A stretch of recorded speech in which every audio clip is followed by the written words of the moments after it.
माननीय पंतप्रधान नरेंद्र मोदींच्या नेतृत्वामध्ये बंगालचे मुख्यमंत्री शुभेंदु अधिकारी यांनी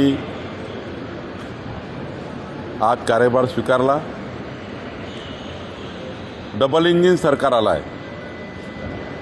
विकसित भारत, विकसित पश्चिम बंगालचा संकल्प घेऊन आला आहे। जनतेने विश्वास दाखवला आहे आणि मला विश्वासाने सांगायचं आहे की जो काही मॅन्युफॅक्चरो जाहीरनामा बंगालच्या निवडणुकीत आम्ही जनतेला दिला आहे त्या जाहीरनाम्यावर आमचं सरकार काम करेल, जनतेचा विश्वास संपादन करेल आणि माननीय पंतप्रधान मोदीजींनी सुशासन हा जो अत्यंत महत्त्वाचा नारा दिला आहे, बंगालच्या जनतेला गुंडागर्दी, अराजकता, जंगलराजपासून सुटका मिळेल आणि एक खरं रामराज्य त्या ठिकाणी स्थापन होईल।